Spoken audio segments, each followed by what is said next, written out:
Good morning. Let's go ahead and get started. Today we're going to be talking about using filtering techniques within the viewer interface, and we'll also talk a little bit about the user lists feature as well.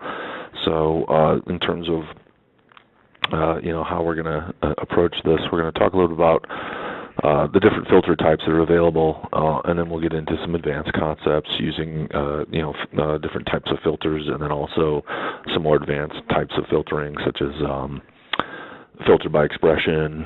We might even look at some axes filters as well. User lists, how do we create them?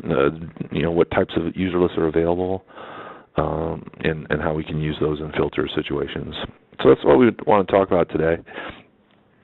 In terms of filtering in Viewer, it plays a big role.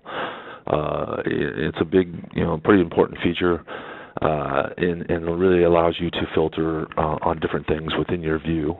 One of those things being a measure, where you can actually right-click on a specific measure, column, or row, depending on where they're at. And you can specify whether you want to see data that's greater or equal to or less than. And that's a great way to figure out, which customers are coming in at a higher number in terms of sales or costs or whatever the case might be. You can also have top counts and top percents and top sums. So you might want to do a top 10 based on sales data. You could do a bottom 10 if you want, based on profit. All kinds of interesting things that you can pursue just by filtering on a measure. So that's one thing that we'll take a look at today. Here we can see that there is a filter applied on the sales amount measure. So there we can see when you apply a filter, you'll see basically a filter icon, which looks like a little funnel. So as you can see, there's plenty of other filters going on here within this particular view. But as we can see, certainly there is a filter there on the measure. And one of the nicer things of some of the later versions of Viewer is there's actually a menu filter that allows you to click on that. We'll take a look at that in a minute. But you can click on that, and it'll actually show you all the filters that are going on within the view, and you can manage them, just within that menu, which makes it kind of much more convenient, in my opinion, in terms of finding the different filters.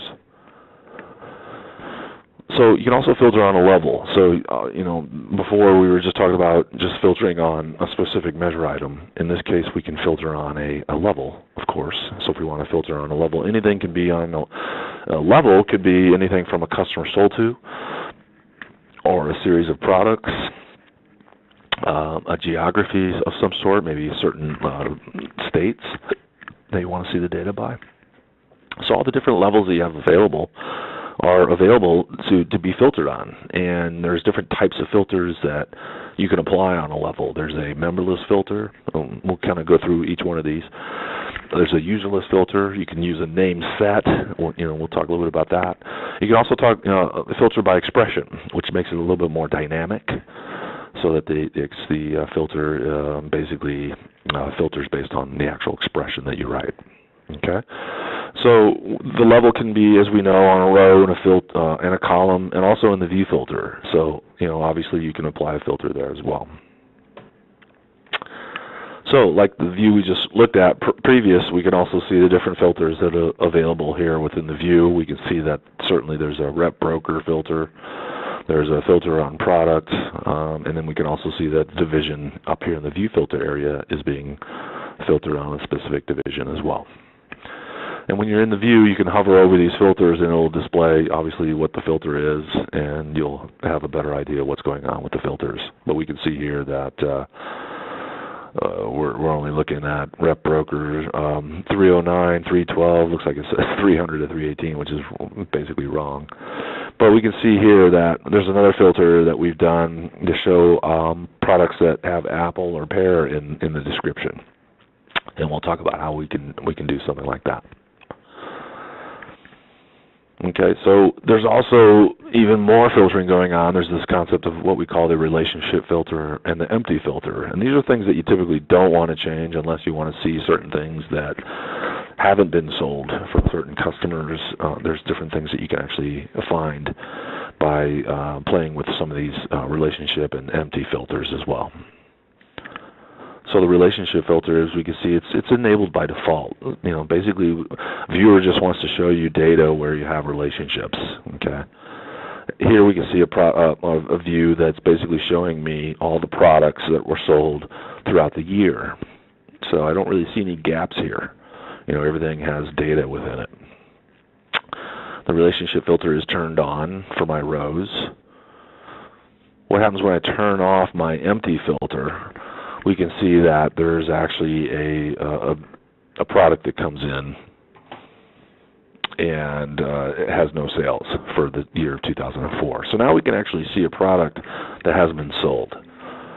And that's what some of these, what you can do with the relationship and empty filters. You can play around with these and identify items where, in this case, we can see an item that has been sold to a specific customer. Notice also there's a customer sold to filter up here. So we're obviously looking at a specific customer or maybe a group of customers. So again, you can re-enable the empty filter, and as you can see, the empty row goes away. So you can kind of control that by these different toggles by using the relationship and empty filters. And as I said before, you're going to get these visual cues. So as you apply these filters, these cues will be available to you, and you'll be able to obviously see where the filters have been applied, and you can hover over those as needed. Who can create new filters? Well, basically anybody except for a casual user. So an advanced user can create a new filter and then save it as their own view. View administrators can create views from scratch, so they can absolutely create new filters and save them to global or personal views as needed, or shared views for that matter. What can security administrators do? Well, they can do pretty much everything. So certainly they'd be able to add a filter to a view as well. So in terms of filtering, again, we can right-click and filter on the different areas of the view. So if we were to take a look at Viewer, the interface today, we can see that here's the home page of my Viewer environment. Okay, so if I want to start applying some filters, we can kind of go through some of the different easy filters that we can apply here. So I'm just running a view here. We can see a view that has been run. And we can see that really there is no, from the get-go, I don't really see any filtering going on. Here's that new menu button up here called basically if you hover over it, it says Manage All Filters. This is 6.8, by the way. This is the latest version of Viewer. So as you can see, as I hover over these the toolbar icons, I actually get quite a bit more information than I used to. Okay, and then I can actually follow in and learn more about the different things that I hover over. It's really nice. They've done a great job with making this a much more intuitive interface. So let's click on that, and we can see that certainly the filters. There's no filters on my levels. There's nothing, no filters on my data at all. Okay, and then anything going on the axes, nothing. So as you can see, they've done a great job with showing you, a menu where you can quickly assess whether you have any filters going on in your view. And as I can see, just by quickly clicking on these three tabs, I can say safely here that there's no filters. So that's why I like that menu option there. You can very quickly assess your filter options here, because you might run a view and you might have a lot going on in terms of filtering, and this will really give you a better bird's eye view of what's all the different filters that are going on. Okay. Now, if I wanted to, I can add a filter here. If I wanted to just go ahead and click on the filter icon for customer, notice how it takes me into the select members filter concept. So basically, maybe if I want to just filter on specific customers here, I can go ahead and select them, click OK, and I've actually added a filter here within the actual filter menu. Okay, if I was done with this, then I can go ahead and click OK. The filter then gets applied. Okay. Notice the visual icon here. I get, if I hover over that, indeed, it does show me that I've selected both of the good foods accounts for that filter. Now, if I click on that icon, it takes me right back into my menu selection here. So maybe I want to include a couple more. I can go ahead and include, whatever I want. Just by editing this filter is pretty simple. You just click on it and it takes you right into the menu where you can make your selections as needed. Okay. So now if we look at the filter menu icon, we can see indeed that there it is, our filter that we just applied there. How do I get rid of this filter? There's a couple ways I can. Maybe I applied something I didn't want to, and now I just want to undo it per se. Unfortunately, there's no undo button. But what I can do is I can do a couple things. I can go back into this menu here, and I can just click on the X, and it'll actually get rid of the filter that way. So that's one way of doing it. Or I can just right-click on the filter and go to the filter menu option there and click on Clear. Either way, it's going to clear out the filter and then return all the SOL2s back to your screen. Okay. So on that right click, if I can right click on anything here, I can right click on SOL2, right? And I can apply the filter here as well. So whether I go into the filter menu or if I just right click, notice how it takes me into the same, the memberless filter screen. So I can go in. Also, don't forget, you can search for things. So if I want to just search for items or customers that have the word New York in them, I can search on the long description. I can also search on many of the different attributes that are available for my customers. If I just want to search for customers that have the word New York in them, very quickly I can identify who those are. Maybe I just want to find New York customers. How would I do that? Well, I can change that to state and search for New York customers. And now I've noticed that I've got a couple of New York customers here. So you can, as you can see, you can search on the pickup fields, the different attributes that are available for that level. Right. So that, again, whether you apply the filter here or right-click and apply it here, same thing. You're basically doing the same concept. Look at all the different measures we have available. What happens when I right-click on one of these and I want to apply a filter, say for instance on my current year sales? If I right-click on that, again, there's the filter option. So what happens when I go into filter edit here? Well, being that I'm filtering on a measure, now I'm actually filtering on something different than a level, right? So now I'm filtering on a measure, which basically presents data, numerical data. So how do I, operate and edit this? So as you can see, I've got these different operators. Maybe I just want to see sales over 20 million of sales. So if I select greater than, I can just type in 20 mil and then click OK. So basically it's just going to show me all my SOL2s that have over $20 million worth of sales for that particular measure. Okay. And there indeed is my filter icon. If I go into my filter menu, guess what? It's going to show up there under my data tab because that's a measure. And there it is. So that's one thing I can do. And then I can go back in and again, if I just click on that filter icon, it'll take me right into the definition, or I can change it as needed. Okay. So you have these greater than, equal to, less than, or equal to. You can do all kinds of fun things with that. Or I can do a top count. Let's play around with that. So if I change my top count to a 10, I click OK. What does this do? Well, it's going to show me, in this case, who my top 10 customers are based on sales.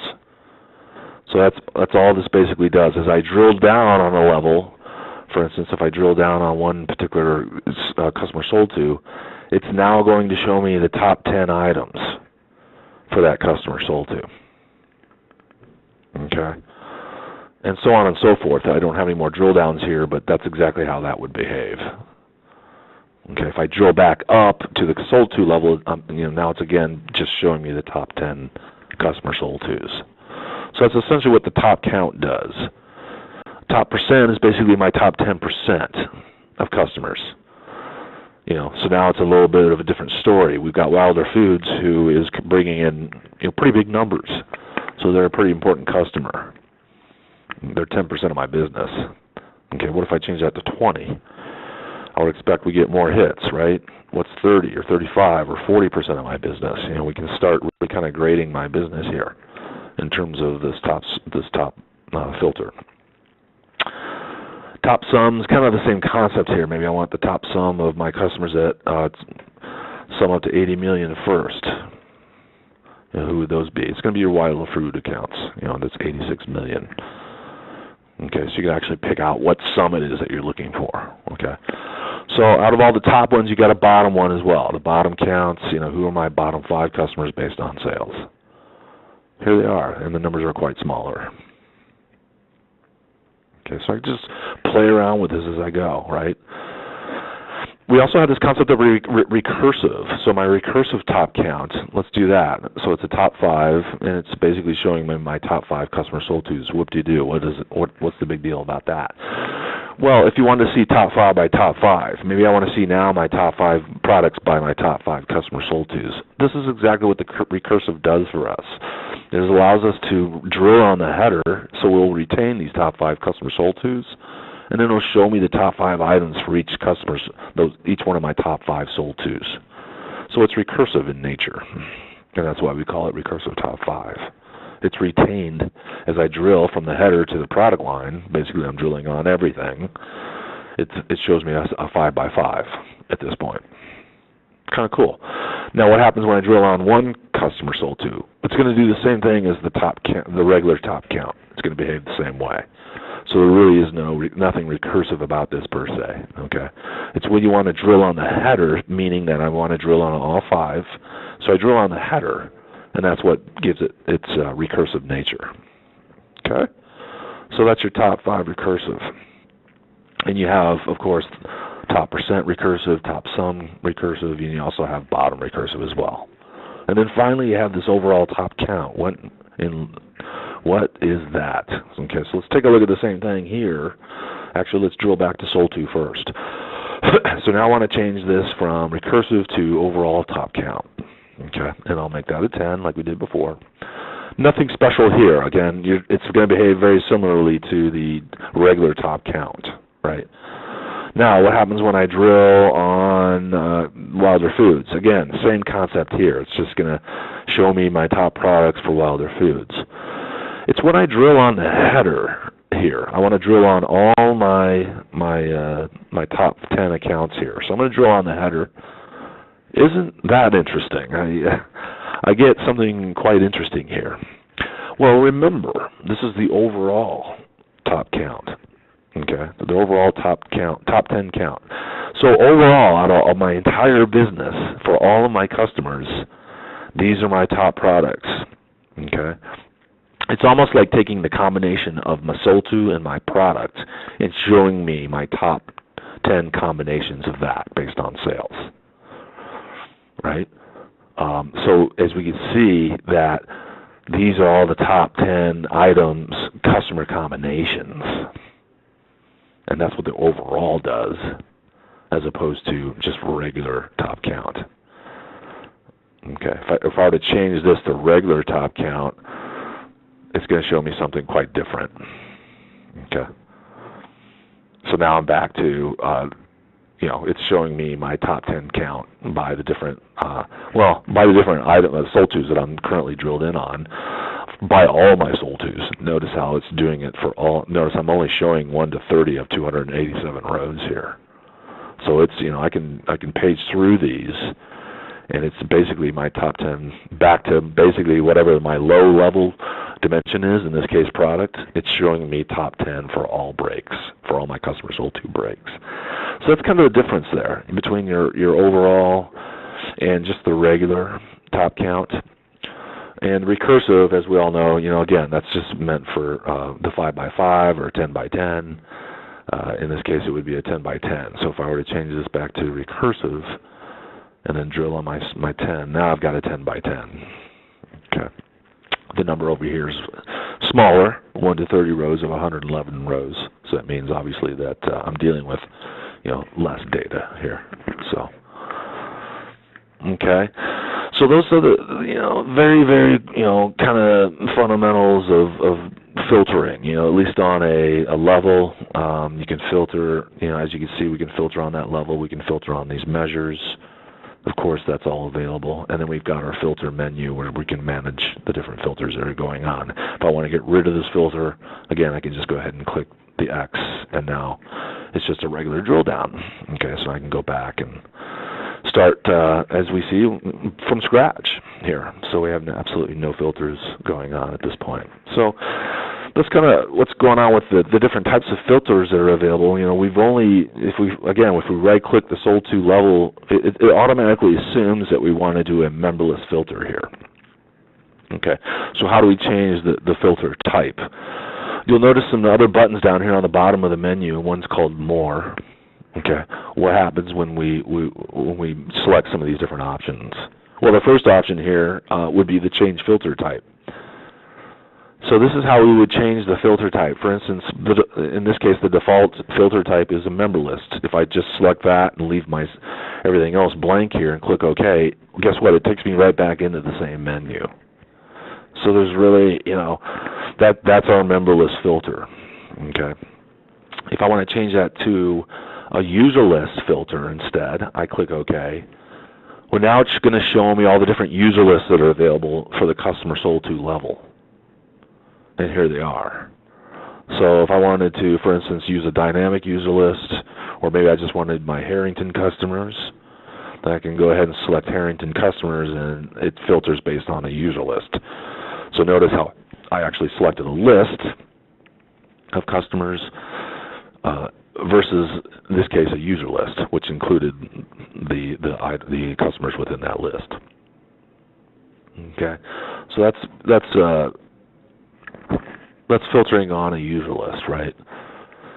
Name set we don't want to use here. Basically, a name set is only applicable for filtering on a level of time, which we don't have in this particular view. So we're going to skip that for now. But we also have filter by expression. What does that mean? Well, now we can actually write an expression here to do a filter. And so this is a little bit more advanced, and you have to know how to write the expression. So how do we do that? Well, filter by expression, this is one of the more advanced features, and it's also one of the, I think it's very convenient because it allows you to, it's more dynamic, essentially. So if we take a look at one of my views here, filter by expression, we can see certainly that there's a pretty simple view, not much really going on with it, but we do have a filter going on, and it's only showing one customer. So what happens when I hover over that, it actually shows me the filter is indeed a filter with expression, and it also shows me the actual expression. So I'm going to click in on that, and I'm going to take a look at that expression. And it's really nothing too spectacular here. I mean, there's nothing too crazy in terms of how to write this expression. Notice how I'm looking for a specific customer number, right? So I just want this view to basically show me this particular customer number. Wouldn't I just be better off just using a member list filter? Probably. If this is the only thing I wanted to accomplish here, I probably overcomplicated the filter. But, however, I've had questions time and time again about, well, how do I exclude, a specific customer? Maybe I just don't want to see a particular customer. Well, guess what? I can actually change that equal to a not equal. Okay, so I'm going to validate that, make sure that the syntax is valid, and it is. So what happens when I click OK to this? Guess what? I get all the other customers. I only get I'm only now getting the customers, and then I'm excluding customer number 150100. Indeed, there, as you can see, it's gone. Maybe I want to do a couple of these. How do I add in more customers or exclusions, if you will? Well, again, if I click back in on the filter, I can actually copy that. So if I right-click and copy that expression, I can do, I think it's an or. We can do an and or an or. We can figure out, I think it's an and, actually. We can do like 110 now. So now I'm filtering out based on the customer number 1510100 and 110. We validate it, looks good, we click OK, boom, now 110's gone. Okay, So we can see that just by adding in another combination or another statement here and the word "and," it's now taking away both 150, 100, and 150, 110. Okay. So this is a little bit more dynamic in the sense that if a new customer comes into the mix, he'll fall. As long as he doesn't have that customer number obviously assigned to him, they're going to fall right in here. Okay. So it's dynamic in that sense. It's a little more dynamic than your static filtering techniques. You can also use an in-string function to look for certain words in perhaps a description. So what's going on with this filter? So if we click on that filter, we can see that this one's a little more complicated. We can see that it's doing an in-string function, and it says, well, make the function a 1 if this current the sold to description for customer sold to contains the word Wilder in it. And then, by the way, I just want anything that's non-zero. So essentially, you're saying, logically, I'm saying, well, if the customer sold to is Wilder, make the return value a 1, and then basically I just want all non-zero values returned. Essentially, I'm looking for Wilder Foods. Okay, and that's exactly what it's doing. It's looking for the word Wilder in my description. If I were to change that to, for instance, new, because I think we have a New York customer. Okay, I validate, it validates, I click OK, and there's the New York customer. Okay, so you can play around with this, and maybe there's a magical combination for you. Foods would be another one here. Might get a lot more hits on that. Okay, so now we're actually saying, okay, I want every customer that has the word foods in it. Okay, pretty nifty, right? So what happens when I want to exclude? Okay, for instance, if I go back to Wilder, okay, this is now going to just show me Wilder Foods. Well, this would be another way to exclude a series of customers just based on the word. I can make this equal to 0, right? And then excludes it. So it's basically the inverse of what we had before. Instead of not equal to 0, now you're saying, okay, I want basically I want everything but my Wilder food. So you're just reversing the logic on that. So if I move this back to not equal to 0, we can see that indeed it's going to go filter back on my Wilder foods. Okay. As a matter of fact, you can take these expressions, they would be valid for a dynamic user list, for instance. So I can actually use the same expression to build a dynamic user list. Okay. And if you haven't built any user lists, they're all, basically your user list menu is under the admin utilities menu. So if we go to that menu for the user list, it will initially show you all the different user lists that are available. And as you can see, I've got about 76 user lists that are available here. We do have a couple of dynamic user lists. Notice that I can see very quickly which ones are static and which ones are dynamic. And I can see here we have a dynamic user list. Well, let's go inside of that and let's see what we're doing here. So basically this user list is excluding a couple of products based on the item number. So very similar to the expression that we were just looking at here, we're just doing this based on a different level, which would be product. And my user list, as you can see, is designated as dynamic, which means I have to give it an expression so that it knows how to build the user list. And every night when the queue processes, this user list will then get refreshed based on new products that might be coming into the mix. It might have to include more products here because of maybe you introduced a new product and it needs to be now part of this list. Okay.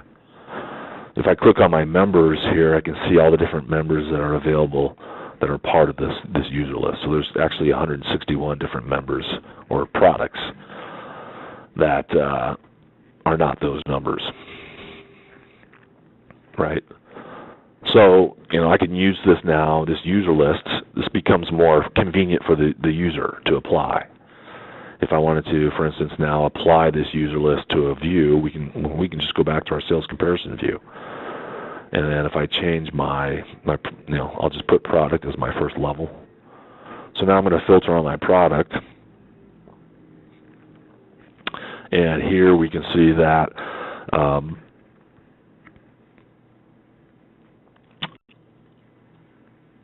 I can apply my user list. So if I filter, edit, and then I want to apply a user list, wow, they did some custom search stuff in here as well. That's kind of cool. I'm going to change my filter type to a user list, and so here's all the different user lists that I have for product. And then here is my dynamic user list. So I'm going to go ahead and click OK to that. And basically there it is. So we've just filtered on that dynamic user list to exclude those items that were a part of that expression. Okay, so, and that's how you can use some of these expressions, whether it's part of the filter itself or part of the actual dynamic user list. Either way, you're going to get the same result. So why create the user list, you might be asking? It's a bit redundant. Well, it's a good question. I guess it kind of remains to, it's easier to, you can build, and you may know how to write the expression, and maybe you want other people to just apply the list. It might be easier for the casual users out there, the more challenged users, just to do the user list to filter as opposed to writing the expression, God forbid. Some of your users may not be able to do that. So that's probably a really good reason why you'd want to use the dynamic user list. Okay. And don't forget, you can use this view filter area. If you can just plop up for instance, if I put my product up here, and now I'm actually filtering the entire view on that list because it's part of the view filter, which is basically just a place to put filters, essentially. So now these are all the sold tos that are purchasing all those items except those two items. So you can actually play some interesting games there with that. Some very interesting. Who's not buying this list of items? What might be even more interesting? How would we do something like that? Well, remember, we were talking a little bit about those relationship filters. Let's right-click on rows here and go to our properties. And here we can see that the empty filter and the relationship filter, they're on by default, which is fine. That's normally what we see. So I'm going to go ahead and turn them off. If I turn off my empty filter, let's see if anything crops up. Nothing really comes up. What about my relationship filter? What happens when I turn that off? Nothing too enlightening, other than there's a few other customers here that we're seeing there are no sales for those items. Interesting. Why not? So now I've actually got a marketing opportunity here where I can identify areas where I'm not selling these items to these particular customers for any reason. I can now start drilling down and figuring out where they are, maybe there's some rhyme or reason as to why they're not purchasing these items. So notice how I can do that. Now be careful with this. I'm at sold to level. I might have 10,000 sold tos. They're going to show up here. You might want to control this with a filter. For instance, I can put a filter on here to just use a specific group of customers. Maybe if I want to designate who they are, apply a list. Do be careful with this because it can return massive amounts of data here, and that might not be your intent.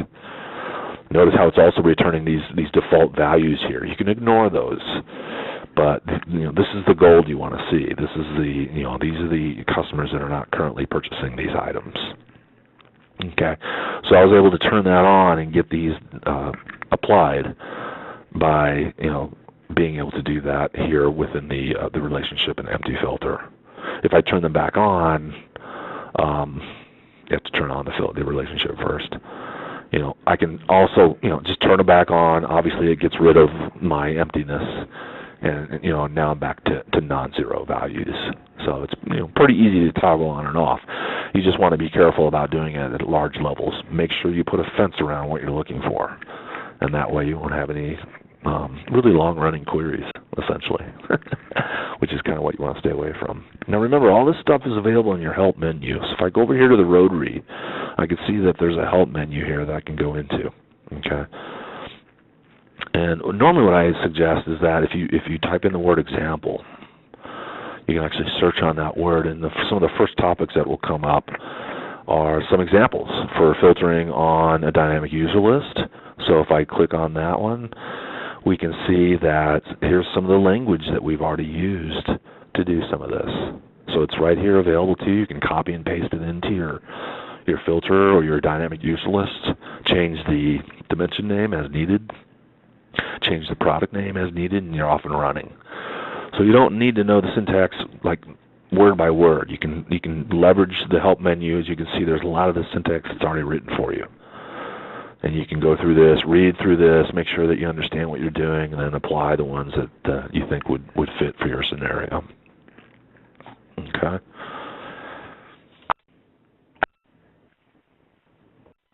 Unmuted.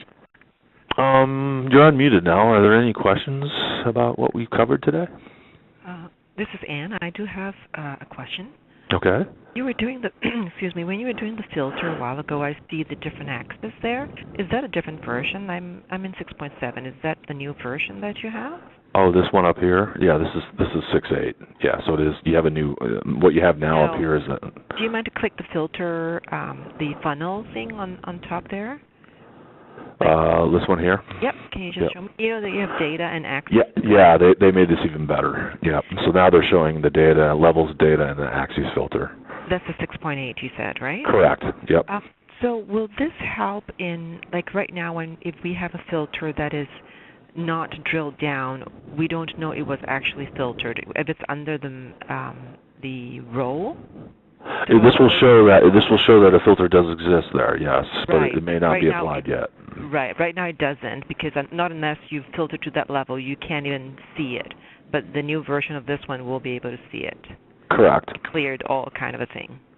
Correct. Yep, absolutely. As a matter of fact, I'll bury this guy right under sold to. So now I'm actually buried the filter there. So let's see.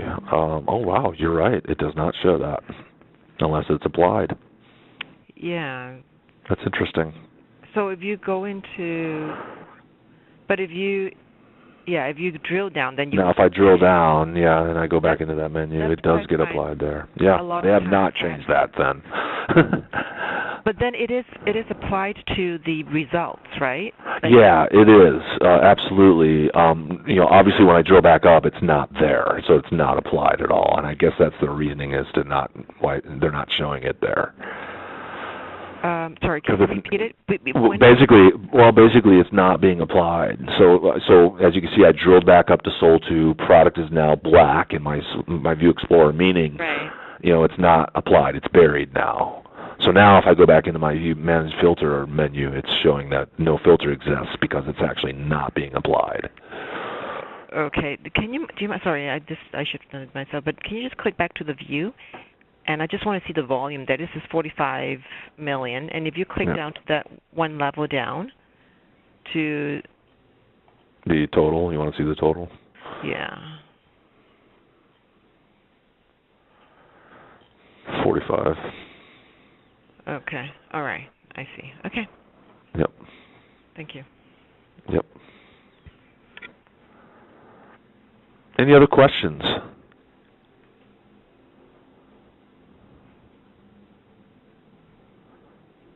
All right, well, there's no further questions. I hope everyone has a wonderful weekend. We've got another one of these coming up in another 2 weeks, so make sure you check out the schedule on